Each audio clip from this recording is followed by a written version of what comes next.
Em todo o mundo é possível encontrar riquezas naturais, culturais e históricas. Os patrimônios culturais materiais são os bens que têm existência física, ou seja, são palpáveis. Construções, monumentos, sítios arqueológicos, centros históricos de cidades e objetos são exemplos desse tipo de patrimônio.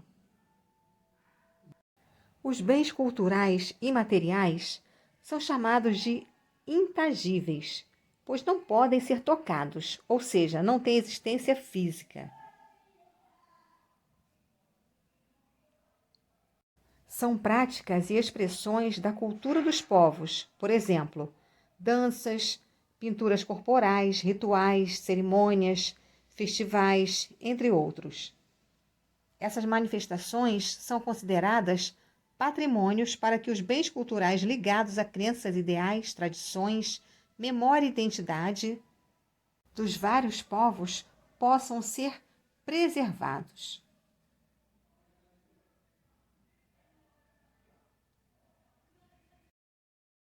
O ser humano faz parte da natureza e depende dela para sobreviver. Algumas paisagens naturais, seja por sua rica biodiversidade, seja por sua beleza e raridade, tornaram-se patrimônios naturais de toda a humanidade.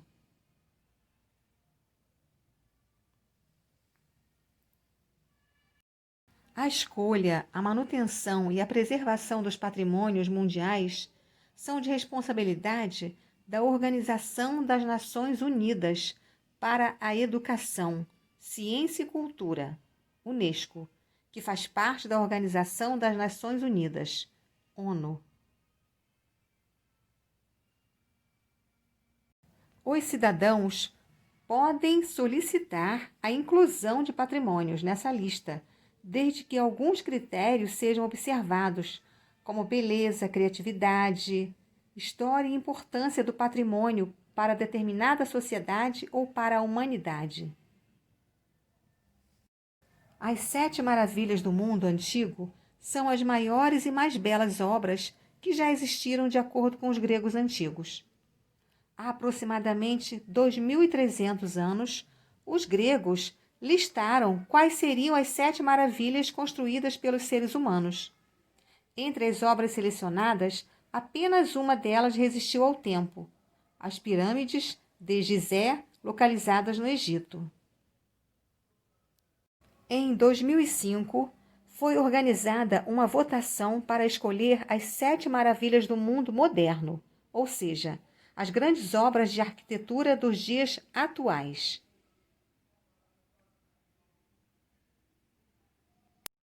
Ocorreram mais de 100 milhões de votos pela internet.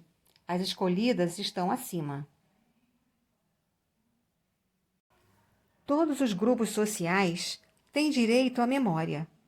No Brasil, esse direito está inscrito na Constituição de 1988.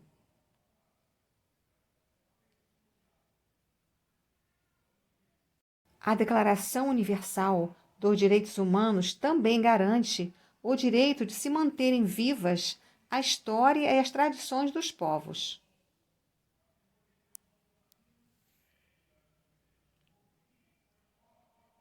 Todos os bens que são reconhecidos como patrimônios precisam de cuidados para se manterem preservados. No Brasil, há um órgão público responsável pelo reconhecimento de bens culturais como patrimônio e pela manutenção desses bens. Esse órgão se chama Instituto do Patrimônio Histórico e Artístico Nacional, IPAM.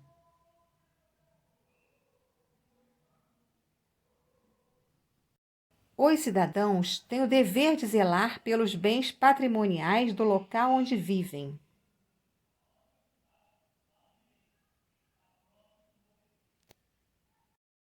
A ação da natureza, por exemplo, ventos, chuvas, poluição do ar, terremotos, umidade e até o aquecimento global, podem danificar os patrimônios materiais e naturais, desgastando-os e até destruindo suas estruturas.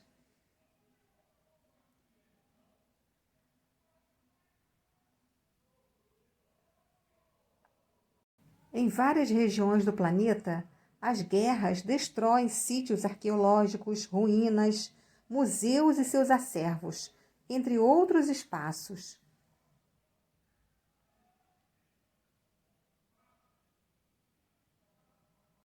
Em muitas cidades, os patrimônios são destruídos por atos de vandalismo, como pichações, depredações, realizados por integrantes da população. É importante lembrar que a responsabilidade de cuidar dos patrimônios não é somente dos órgãos públicos, mas de todo cidadão.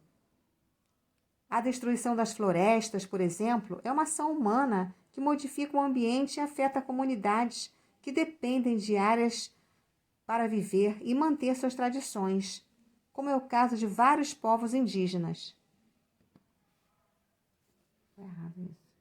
Pois os povos indígenas precisam ser preservados.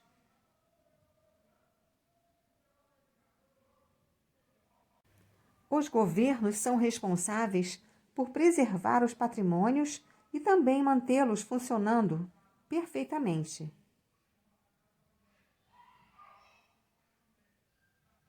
Contudo, em várias situações, a falta de recursos resulta na falta de manutenção e consequente deterioração dos patrimônios públicos.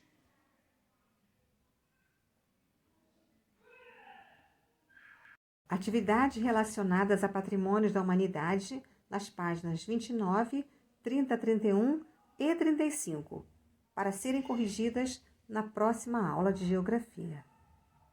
Beijos, crianças!